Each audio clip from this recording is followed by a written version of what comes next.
ബഹുമാനപ്പെട്ട മുഖ്യമന്ത്രി ഏറ്റവും അവസാനം പ്രധാനമന്ത്രിയെ നേരിട്ട് കണ്ടപ്പോഴും പിന്നെ ദുരന്ത ഘട്ടത്തിൽ നമ്മളെ സഹായിക്കും എന്നൊരു നിലപാട് തന്നെയാണ് കേന്ദ്ര ഗവൺമെൻറ്റിൻ്റെ ഭാഗമായി പ്രധാനമന്ത്രി പറഞ്ഞത്. ഇപ്പോൾ നോക്കൂ, പല ഘട്ടങ്ങളിലായി നമ്മൾ ഇടപെടുകയാണ്.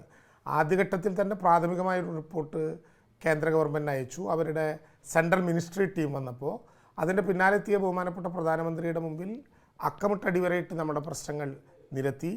പിന്നെ വിശദമായിട്ടുള്ള മെമ്മോറാണ്ടം വേണം എന്ന് പറഞ്ഞു. അത് കഴിഞ്ഞ് 18-ാം തീയതി കൊടുത്തു.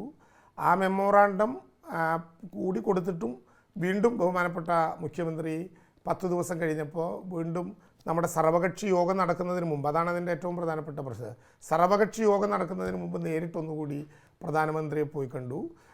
ഇതിൽ ഞാൻ പറഞ്ഞത് പണം എത്ര നൽകുമെന്ന കാര്യത്തിൽ മാത്രമല്ല, ഈ ദുരന്തത്തെ ഏത് വിധത്തിലാണ് കാണുന്നത് എന്ന കാര്യത്തിൽ ഇനി കേന്ദ്ര ഗവൺമെൻറ് ഒരു അഭിപ്രായം വൈകിക്കരുത് എന്നാണ് കേരള ഗവൺമെൻറ്റിൻ്റെ അഭിപ്രായം. കാരണം നമ്മളിത് ഉണ്ടായപ്പോൾ തന്നെ ഡിസാസ്റ്റർ മാനേജ്മെൻറ്റ് ആക്ട് അനുസരിച്ച് L0, L1, L2, L3 4 കാറ്റഗറികളിൽ L3 ആയി ഇതിനെ പെടുത്തിയാൽ മാത്രമേ ഒരു ദേശീയ ദുരന്തത്തിൻ്റെ സ്വഭാവമുള്ള ഡിസാസ്റ്റർ ഇൻ സീവിയർ നേച്ചർ എന്ന വിഭാഗത്തിൽ പെടുത്താനാകൂ എന്ന ആദ്യ ദിവസം മുതൽ നമ്മൾ പറഞ്ഞുകൊണ്ടിരിക്കുന്നതാണ്.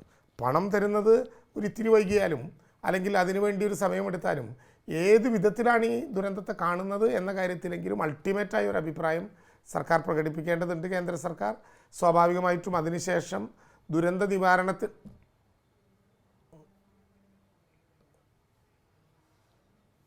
ഞാൻ പറഞ്ഞത് ഇപ്പോൾ അതിനുശേഷം സെൻട്രൽ മിനിസ്ട്രിക്ക് ശേഷം പരിസ്ഥിതി ഉൾപ്പെടെയുള്ള വിഷയങ്ങളുമായി ബന്ധപ്പെട്ട സെൻട്രൽ ടീം വീണ്ടും കേരളത്തിൽ വന്നു.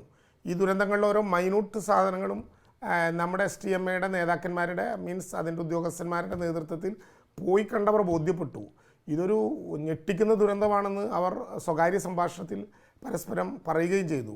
അതും ഇപ്പോൾ കഴിഞ്ഞ് കേന്ദ്ര ഗവൺമെൻറ്റിലെത്തിയിട്ടുണ്ട്. ഇനിയും ഇക്കാര്യത്തിൽ വൈകരുത് എന്നാണ് ഞങ്ങളുടെ ഒരു വിനീതമായിട്ടുള്ള അഭ്യർത്ഥന. ഇവിടെ ഓരോ ചെറിയ പ്രശ്നങ്ങൾ വരുമ്പോൾ വൈകി യഥാർത്ഥത്തിൽ മനു നേരിട്ട് അവിടെ കണ്ടതാണ്. ഈ വിഷയങ്ങളിൽ ഞങ്ങളെല്ലാവരും ഉള്ളപ്പോൾ മനു കൈരളി ടീമിൻ്റെ ഭാഗമായി അവിടെ വന്ന് നിന്ന ആളുകളിലൊരാണ്. നോക്കൂ, 24-ാം തീയതി ഞങ്ങൾ സാധാരണ നിലയിൽ ക്യാബിനറ്റ് സബ് കമ്മിറ്റി ആദ്യ ദിവസം പത്രസമ്മേളനം നടത്തിയപ്പോൾ തന്നെ 30-ാം തീയതി എന്നൊരു ടാർഗറ്റ് വെച്ചിരുന്നു. അന്ന് ഞങ്ങൾ 4 മന്ത്രിമാരും പറഞ്ഞിരുന്നു ഇതൊരു ടാർഗറ്റാണ്, നമുക്കിതിലേക്ക് എത്തിക്കാൻ വേണ്ടിയിട്ടുള്ള പരിശ്രമത്തിലേക്ക് കിടക്കുക. 24-ാം തീയതി ആകുമ്പോഴേക്കും അവസാനത്തെ കുടുംബത്തെയും നമുക്ക് ക്യാമ്പുകളിൽ നിന്ന് മാറ്റി 26-ാം തീയതി തന്നെ സ്കൂളിൽ സാധാരണ നിലയിൽ അധ്യയനം ആരംഭിച്ചു. 2-ാം തീയതി ആകുമ്പോഴേക്ക് വെള്ളാർമലയിലും മുണ്ടക്കൈ LP സ്കൂളിലും പോയിരുന്ന കുട്ടികളെ പൂർണ്ണമായിട്ടും നമുക്ക് മേപ്പാടി ഹയർ സെക്കൻഡറി സ്കൂളിലേക്കും APJ ഹാളിലേക്കും കൊണ്ടുവരാൻ കഴിഞ്ഞു. അത്ര കൃത്യമായി നമ്മുടെ താൽക്കാലിക പുനരധിവാസം ഉൾപ്പെടെ നമ്മൾ സാധ്യമാക്കി. 1 മാസത്തിനുള്ളിൽ പുനർനിർമ്മാണത്തെക്കുറിച്ചിട്ടുള്ള ബേസിക്കായ ഐഡിയ കേരളത്തിലെ മുഴുവൻ രാഷ്ട്രീയ പ്രസ്ഥാനത്തിൻ്റെ നേതാക്കളുമായി, വിശിഷ്യ പ്രതിപക്ഷ നേതാവും ഉപനേതാവുമായി ഒക്കെ നമ്മൾ ചർച്ച ചെയ്ത വേഗത ഈ കാര്യത്തിലെടുക്കുമ്പോൾ കേരളത്തെ സഹായിക്കാനുള്ള കാര്യത്തിൽ കൂടി കുറച്ചുകൂടി വേഗതയാകുന്നത് ജനങ്ങൾക്കൊരു ആത്മവിശ്വാസത്തിനും സർക്കാരിനൊരു സഹായത്തിനും ഗുണകരമായിരിക്കും എന്ന് തന്നെയാണ് സർക്കാരിൻ്റെ അഭിപ്രായം. പക്ഷേ ഇപ്പോൾ ഒരു വിവാദത്തിന് സർക്കാർ തയ്യാറാകുന്നില്ല. മുഖ്യമന്ത്രി കൂടി പ്രധാനമന്ത്രിയെ പോയി കണ്ട ഘട്ടത്തിൽ പ്രതീക്ഷയോടെ കേരളം കാത്തിരിക്കുകയാണ്.